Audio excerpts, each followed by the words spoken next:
What do you take out of that, Leppo? Probably not a lot from a. I mean, you look at most of our numbers; they're probably in the negative. Our third quarter wasn't too bad as far as, just being competitive again.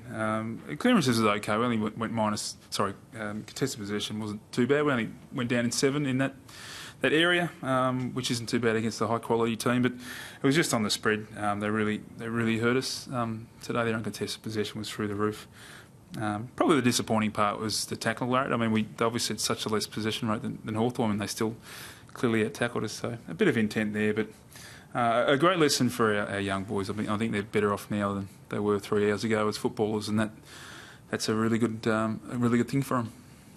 Which one of the young fellas? Aish went well. Robertson seemed to go okay. Burke as well. Yeah, Burkey was good. I thought Robbo did really well. What Robbo does is he shows AFL competitiveness, which is really important. There's obviously still parts of his game that needs to improve. And we sat all the boys down in the end and sort of went through them and asked them, what did you learn? And they all had some experiences to reflect back on. So, it's a great test for them. Most of these boys were either playing under-18s football or local football last year and come up against 13 or 14 premiership players. It was a massive step up in intensity, and to be fair to them, it was probably a too big a challenge for some of them. But look, they gave it a go. Justin, can you just explain why you picked a team with... I mean, you've got 4 players with over 50 games, 9 first gamers. Yep. So it's pretty much you're basically disarming completely at selection for this game. I know it's a practice game, but what's the reasoning behind this particular game, basically picking the weakest team imaginable? Travel. I mean, we travel next week. I mean, Townsville is an hour and a half away. It is a legitimate flight. We've got another game after that against Sydney Swans. We think 2 full practice games is enough leading into round 1. We didn't want to add another travel and a third to that. I think we can look back 12 months and realise that you can win a NAB Cup series and lose the first game by a lot of points if you're not physically fit for that first game. Everything we do in our preparations for round 1, and every team goes about it their own way this time of year.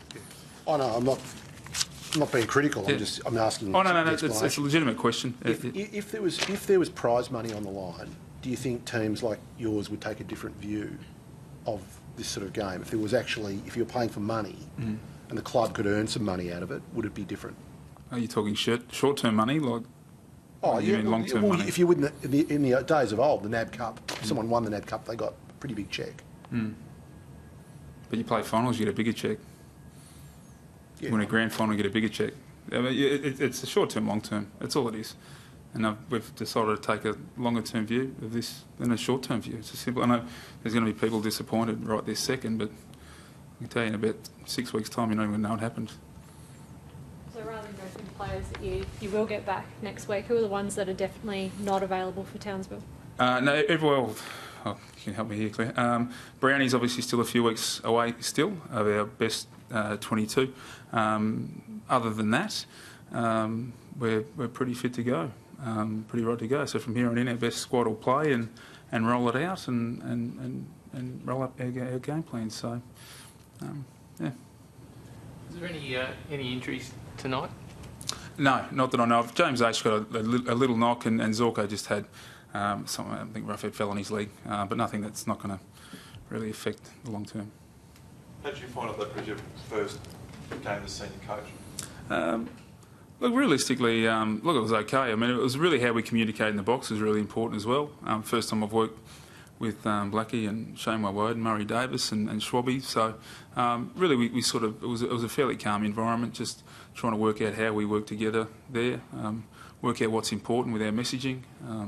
Obviously when the scoreboard's getting away from you like that, it's just how to keep the group focused is the most important thing.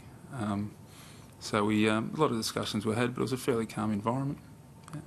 What are your plans for Aish? You know, would he play 2 more pre-season games, and do you see him playing 15 or 20 games in his first season? Yeah, well, one thing we'll be careful with the kids is not to, I guess, overexpose them and put them in situations. You saw tonight, you don't want too many players demoralised on a weekly basis. As I said before, tonight wasn't ideal. So I won't be going out there, just randomly playing kids if they're not showing that they're up to the standard. But we saw glimpses of some of them that can show that, yeah, you might be able to handle the standard. Thanks a lot. Yeah, all good. Thanks, guys.